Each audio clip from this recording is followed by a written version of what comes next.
What is going on, FA Nation? John Impemba here with James Grande. Welcome into the Fantasy Alarm MLB DFS Game Day live show. Today we're taking a look at the 9-game main slate over on DraftKings. James, my buddy, how we doing, man? Happy Monday, right? I think it's Yeah, Monday. it's Monday. Who knows anymore? That is true. The Doing, days are definitely blending, especially in the summer, right? The days are especially longer. summer. You know, Just it's hot, just hot. hot. 90 plus every Yes. day. Yeah. Doing well. Interesting slate. Speaking of hot, there's a specific game with 100-degree weather and wind blowing out that we're gonna have to take a look at. One of those pitchers allows 5 home runs per 9 innings, a left-handed bat, so we will definitely be looking at that one. But yeah, I mean, it's an interesting slate. Happy to not have Coors on it after 2 straight series, seven Yeah. straight days of just what it is. But yeah, fun pitching slate. Fun bats. Interested to get into things. Yeah, 9 games. Our guy Henry Wilson has the playbook out for everybody already. You can go check that out over on Fantasy Alarm. We appreciate you all tuning in. Hit that like button, hit that share button, hit that follow, hit that subscribe over on X, over on YouTube. It's a free way to support the work we do here. The Prince popping in early on time today, asking for our favorite FanDuel pitcher. We'll make sure we hit that up for you as we break down this DraftKings main slate. I'll pull up the board here. Howard and you did the preview show. I took a gander at that. A nice long preview show for everybody to get in tune there with this 9-game main slate. Weather-wise, as you mentioned, everything looking pretty good here. Some wind blowing out and that hot, humid, windy day out in Kansas City, which we'll talk about because Cole Reagans is $10,100 going up against Miami. Tanner Houck is 10-5 against Toronto. We just saw that matchup. Garrett Crochet has, I guess, the litmus test tonight, right? Like, are you the real deal or not? Going up against the Dodgers. Freddie Peralta, 95 against the Rangers, your top 4 price starting pitchers. When I started building lineups, I had plugged Cole Reagans in right away, but is the weather now changing your tune with Cole Reagans here this evening? Yeah, it's interesting because I think he is like the top dog amongst the spend ups, but obviously 100 degrees, 10-mile-an-hour winds blowing out. That game has ballooned in terms of over under. Now the Royals are minus 220 on the money line. The last I looked, 250 actually opened at 220. It's up to like 250 plus at every sports book around. So there's obviously still, Vegas still believes in the Royals to win this game outright. And you look at the Marlins, they are dead last in every offensive category when it comes to facing left-handed pitching. Yeah. Now, they just exploded on Sunday. It wasn't against a lefty, but they hit a bunch of home runs. They knocked Bryce Miller around. Maybe there's signs of life. They're a bad team, but 100-degree weather, hot, humid, and winds, like that does a lot for bats. So I still like Reagans. I understand why the field is still on Reagans. He's the projected highest roster pitcher of the day. So I'm still good with Reagans. I will say in the Crochet front, looking at the Dodgers lineup, no Teoscar Hernandez tonight. Yeah. For them, I'm not saying that they're not strong with, just like Ohtani, Smith, Freeman. Those guys still exist. I sent you the Statcast numbers on Ohtani earlier today. He is literally 100 and everything. He is ridiculous. Right? Yeah, I'm not saying it's not, but like after Freeman, Andy Pages, he's been good. But then Miguel Rojas is hitting 5th, Miguel Vargas 6th, Enrique Kike Hernandez 7th, Chris Taylor 8th, Jason Hayward 9th. Like, this is a guy in Garrett Crochet who has had, a lot of tough matchups, has passed with flying colors, has had a lot of strikeouts in these tough matchups. And this is obviously not the strong Freddie Freeman split side. This is obviously slightly worse of the split side for Shohei Ohtani. So, I wasn't as in love with the Crochet stuff, but you take Teoscar out of the lineup, who has 1,100 OPS against left-handed pitching, and things are a little different. So, I still feel like there's a pretty high ceiling with Garrett Crochet. if you wanted to pivot off Cole Reagans, because you look at the ownership, I mean, Reagans is nearly 10% higher rostered than Crochet. So if you Yeah. wanted to pivot down, I think that's a viable pivot. Yeah, listen, I agree with you, and I wanted to kind of bring that up because the lineup for the Dodgers, certainly outside of their top guys there in the lead off that lineup, are certainly leaves a lot to be desired. We were a bit worried about this matchup against Houston for him because Houston, an elite team against left-handed pitching that did not strike out. They had like a 15% strikeout rate against left-handed pitching. He had 8 strikeouts, so like his stuff plays up just He at also had all 10 base runners. So like there was a best of for both sure. worlds, best Yeah. like the best and the worst of both sides of the coin. Became a great FanDuel play. Got the loss in that game, but Right. FanDuel, they don't ping you for the hits. Right. They only ping you for the runs, and you get the strikeouts. You got the quality star points. So yeah, I think he's interesting because again, I'm updating the roster now for everybody, so they can go find that over at Fantasy Alarm here in a moment. But a lot of people are also on Friday Peralta today. Peralta here, home against Texas. Is that surprising to you to see the ownership on Peralta?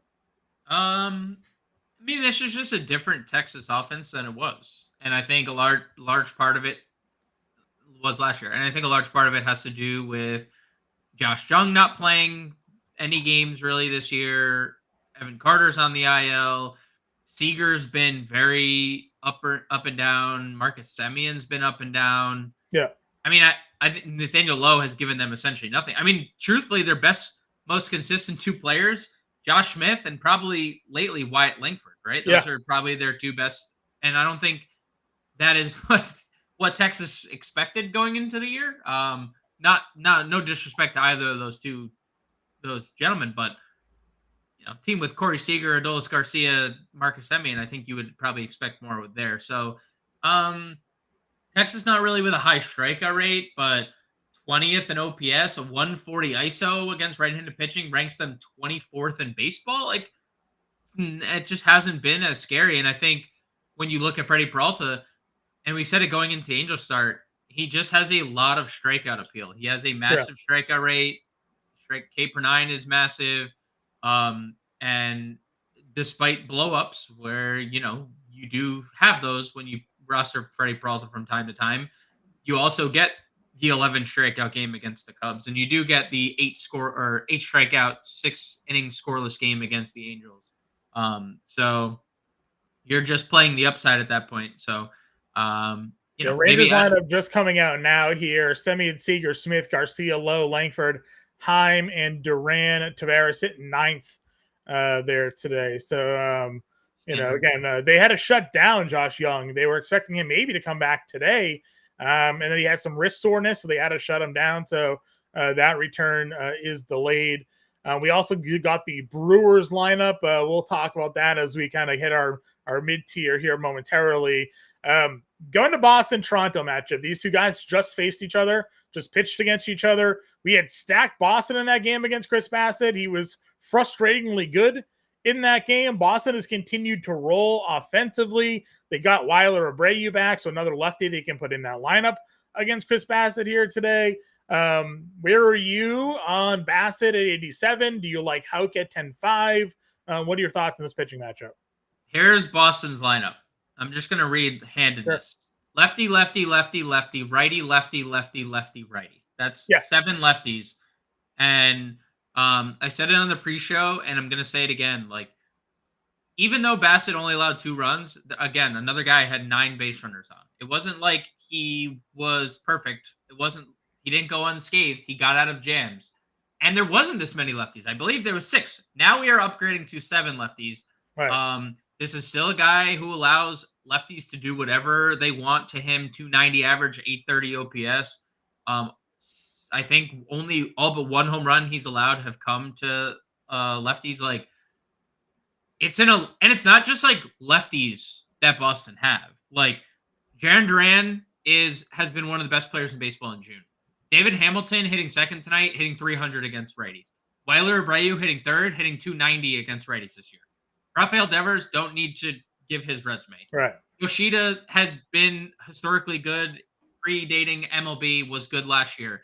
Dom Smith has been better. Reese McGuire can hit righties. Like, and then your two righties in the lineup, Tyler O'Neill, mashing baseball, Cedon Rafaela has been as hot. Like, Right. this is a really good offense. And I said it, goldfish memory, I am perfectly fine going right back to the well. I have no interest in using Chris Bassett. I'd be way more interested in attacking. Going into the mid-tier, Justin Steele gets San Francisco. Matt Waldron, the knuckleballer, going up against the Nationals there. What are your thoughts here in this 8 and then 7K range? I think Justin Steele and Matt Waldron are both really elite pitchers in their respective spots. Steele is the chalky play of the two. He's the third highest rostered pitcher of the day. He's one of 3 over 20%.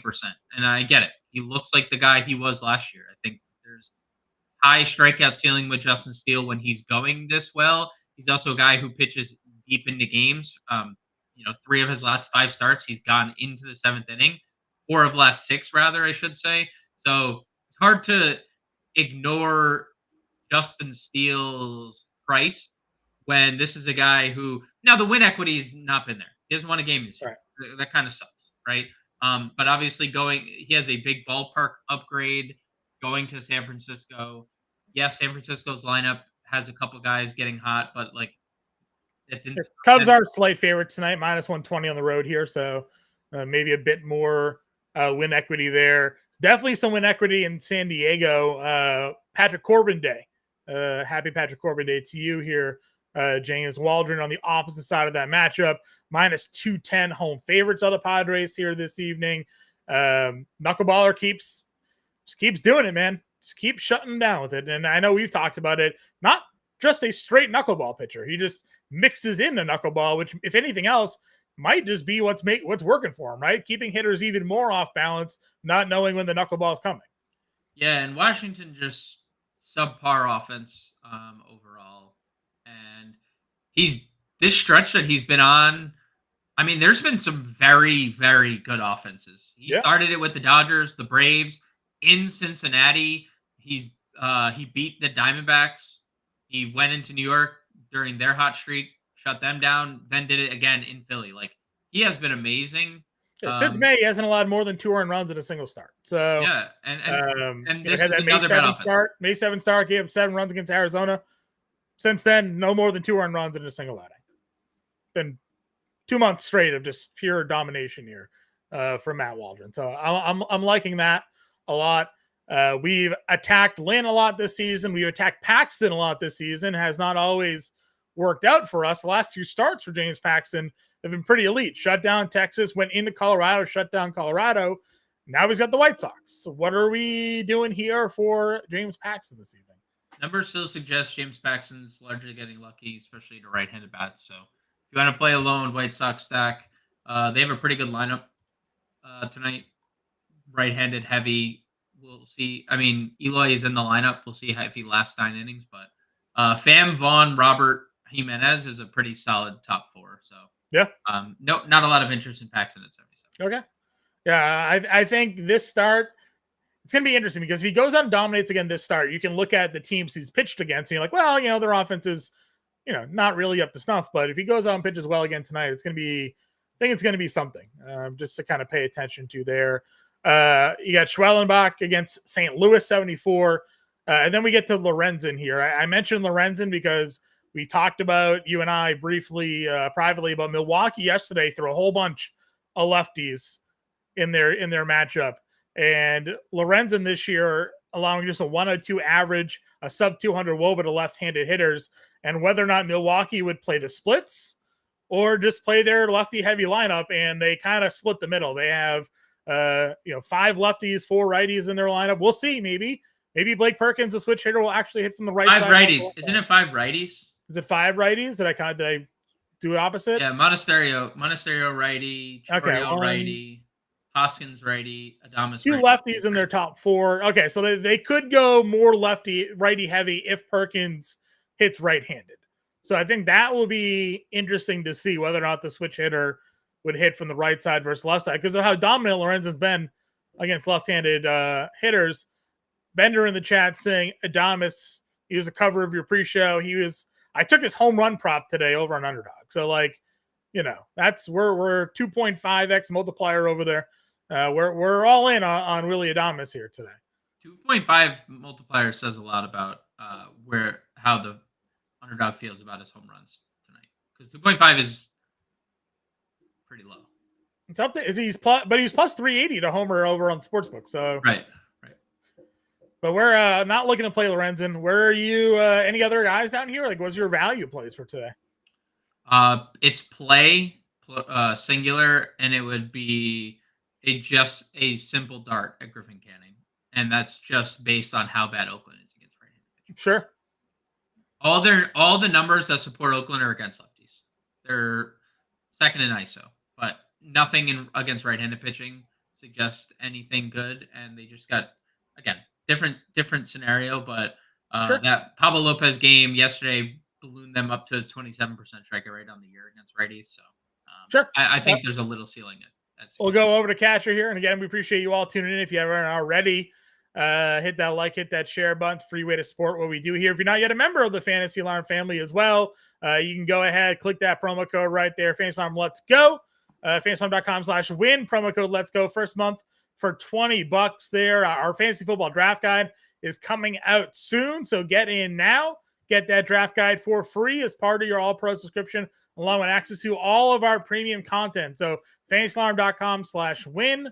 Promo code let's go. First month for $20.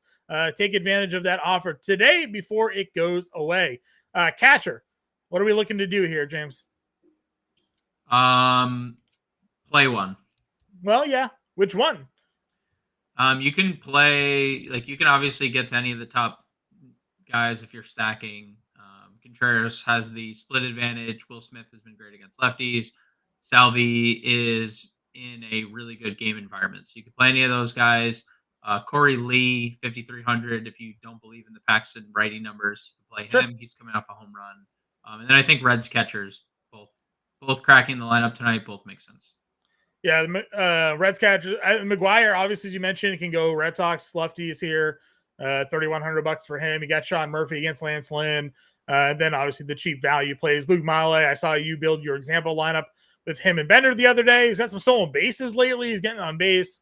$2,600 on a slate like this, certainly going to help you spend up. If you're moving to first base here today, what are some of your options? Obviously you have the Dodgers sitting up top here. You got Matt Olson going up against Lance Lynn if you like Atlanta here this evening. Where were you looking to build lineups around? The Reds. Or Pasquantino. Those are my three guys. Candelario, Pasquantino, Steer. Yep. That range right there. Yep. What's your favorite of the trio? Candelario. But you can also play him at third.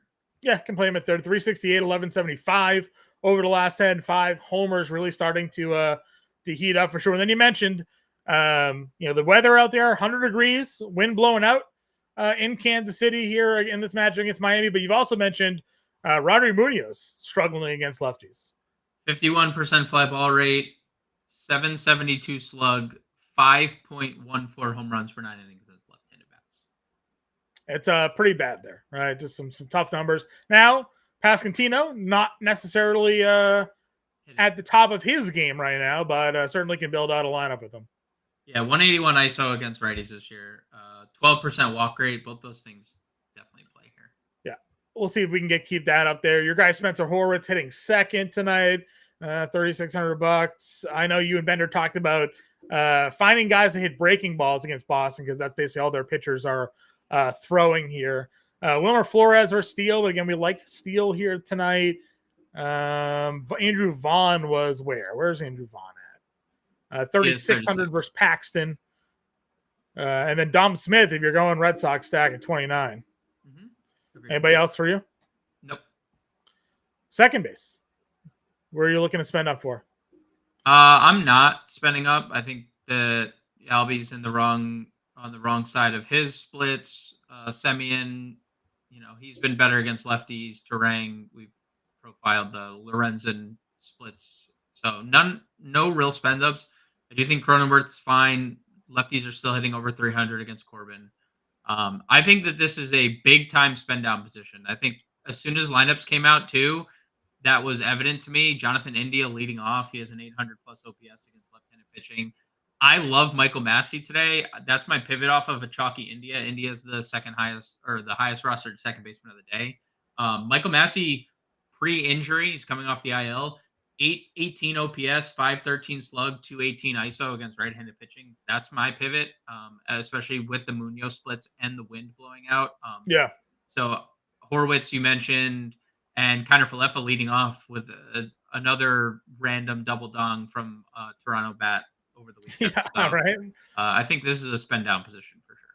Yeah, I'm with you there. I even don't mind Geloff if you're not in on Canning. I think there's some talent there.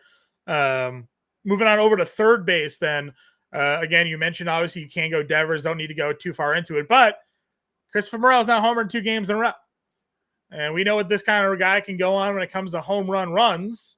Are we just riding out the Morel train here today? Yeah, Message Howard missed opportunity that he homered, and we didn't mention it on air last night. But I mean, you definitely can. Obviously, this is a harder ballpark to homer in. And if I'm playing like him or Machado, I play Machado. Him or Candelario because I'm playing Steer at first. It's still Steer or still Candelario, but Christopher Morel for sure in tournaments is a home run win. Okay, yeah, I like that. Any other guys down in the mid tier down here? You mentioned Candelario already. You can go there at 43.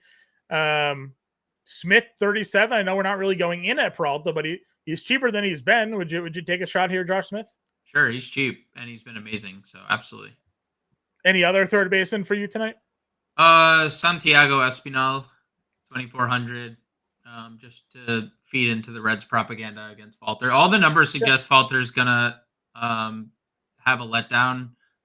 He has some pretty good numbers, weirdly enough, but a lot of peripheral numbers suggest a lot of luck. So I don't think you can get too lucky in Great American. Okay. Moving on then over to shortstop. Again, obviously a lot of talent here. Bobby Witt, Ellie De La Cruz, Abrams up over 6K as well. Corey Seager's 52. And then our guy, Willie Adames here at 51. Is it just all plug Adames for tonight? So yes, I also have pivoted to Bobby Witt in my lineup. So just the weather. The weather, the matchup. I mean, he's leading their team in basically every category against right-handed pitching. 900 OPS, 227 ISO, 386 WOBA, 146, 149 WRC plus. So, take the best player in this stack, put him in your lineup. And I don't think it's like too hard to get to him. There's a lot of value at So you mentioned Massey. We'll talk about MJ Melendez, obviously, like a cheap guy you can get in there from the left side of the plate for the Royals, and then it helps you spend up for Bobby Witt there for sure. Going down into the mid tier, you have Hamilton hitting second at 41. Certainly like that. O'Neal Cruz, has a lot of power. You talk about in Cincinnati, certainly big ballpark for power there. Ha-Seong Kim, historically good against lefties. This year, not so much, but gets Patrick Corbin. Thoughts as you work your way down here? Hamilton's fine. Kim's fine. Wynn is he's been like their best player, so I'm good with any of those guys. Okay. Any value for you? Any further down? Nope. Okay. Angela popping in. Yeah, nearly 100 degrees, wind blowing out. Yeah, I mean we're in on Kansas City here today, for sure. Outfield. Obviously, there's Ohtani up at the top. Ozuna in crew here. Where are you looking to start your builds? Jarren Duran, 54. Obviously, you could play any of those guys above him, but Duran at 54 makes a lot of sense if you're playing Boston. Luis Robert has historically hit lefties well, not this year, but historically he has. Those are the only two guys I really have interest in at like 5K or above. I think the Cubs are weirdly priced on this slate. I'm not totally understanding of it, but sure. Those are my 5K plays. I know we've been talked in on Steele, but you have Ramos and you have Soler, two guys that hit lefties. Ramos this year, obviously. Soler, historically, a lot of good numbers against lefties there in that upper range. Any interest as you work into the 4K range of guys that are sticking out to you? Yeah, Pham, Abreu, both guys are in play. Profar at 4K, Pages at 4K. Yeah. If you want to attack Paxton, Eloy Jimenez at 4K, if he can stay healthy, all those guys are in play. Guys, see through you popping in. What's up, Justin? Happy to have you in the chat here with us today. If you guys have any questions, any comments, feel free to throw them in there. James and I happy to help you out with your lineup builds. Working our way down for some value. Jackson Merrill's obviously been awesome. I know that this is a lefty-lefty spot, but I'm not really shying away given the way that he has performed lately with Patrick Corbin on the mound. Alec Burleson homered twice the other day. I don't know if you want to continue to play him or not up against Schwellenbach, but he's obviously outperformed his price tag. Do you have any favorites under 4K for us today? Yeah, I mean, both those cards, him and Brendan Donovan, I think are both interesting plays. Both have been pretty good lately.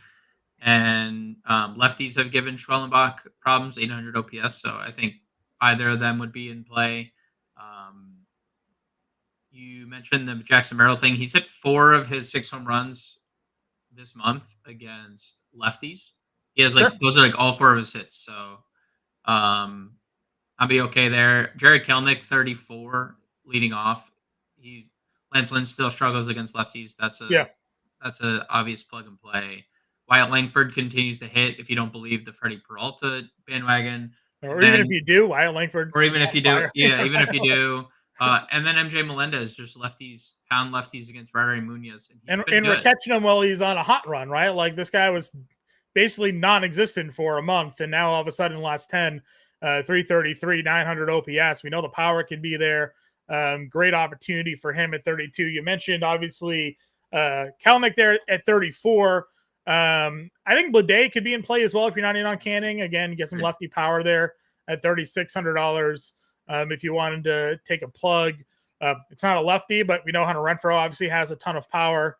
Yep. I think the whole Casey outfield, because Kyle Isbell is 23 as well, and he's hitting 9th, but he's been really good as well. I think you could play anyone in Casey's lineup. Fairchild hitting 6th. I know you liked Reds there today. Anybody else for you down here? I mean, most of these guys are just like pinch hit candidates, so probably not. Okay. Let's get a lineup build going then here. What's your number 1 starter for today? I mean, it just depends on our thoughts on Reagan's and the weather. Because if it's not, or Crochet, if we prefer to pivot there, even for ownership purposes. Because I think it's Steele Waldron for me as an SP2. Would you play them both? Or are you just playing both? Yeah. I don't mind playing them both. It probably gives us a little bit more money to kind of play around with. Yeah, I don't care. I mean, I think considering I built with Reagan's today and got like Bobby Witt, it wasn't an issue for me, but we could definitely play. Sure. Oh, well, if we have some more money, maybe we move up. But let's do a couple of mid-tier guys that we think have some good. We know they're favorites today, so some win equity potentially in there. Catcher, we were looking just to spend down. You go Male at 26? Yeah, Male, what's you like Bobby Witt, you said, right? So that's kind of number 1 plug. I mean, we could play Adames if you prefer Adames. You took his home run prop, so I mean he's a great player. I mean, the weather's legit, right? Like there's a very obvious play. We don't think much of Munoz anyway, so if you think that getting to Bobby Witt in a stack that allows us, we obviously would play Melendez and Massey, right? Like those are the 2 guys that you liked around him. I wasn't as high on Pascantino, just kind of sort of given current run. So you liked we can get Steer and Candelario in here, 1st and 3rd. Yep. And that gives us $4,300 for 2 outfielders. So maybe some Red Sox. I don't know, Weilert. Yep. And then another 4,300. Let's see. Profar, probably. Profar. Yeah, I like that. So we got $300 left over. You can build it as you wish. We're getting a Royals stack in there with some Cincinnati as well. Waldron, Steele, Male, Steer, Massey, Candelario, Witt, Melendez, Weiler, Breu, and Jerks and Profar. $300 left over. We appreciate you all tuning in here today. Again, we go live every day at 5 p.m. Eastern time. If you're not yet a member of the Fantasy Alarm family, I'll throw that QR code up for you one more time. Go to fantasyalarm.com/win. Use promo code Let's Go. First month is less than $20. You can scan that QR code there on the screen. That gets you access to all of our premium content, not just for baseball, but for football, for NASCAR that's still going on, MMA that's going on right now, PGA golf that's going on. Our guy Drew Phelps has been awesome with the PGA right now. So you got all that beyond the paywall. Plus, our fantasy football draft guide is coming out soon. That is included in your All Pro subscription. So if you go and join now, your first month less than $20, you get that draft guide in that first month there. So check it out. fantasylime.com/let's go is your promo code. fantasylime.com/win and join the family today. I'll be back tomorrow with Henry for the 5 p.m. show. Howard Bender and I have the preview show for tomorrow's slate, so check that out when it goes live as well. Until then, everybody, good luck with your lineups tonight. We'll catch you all later.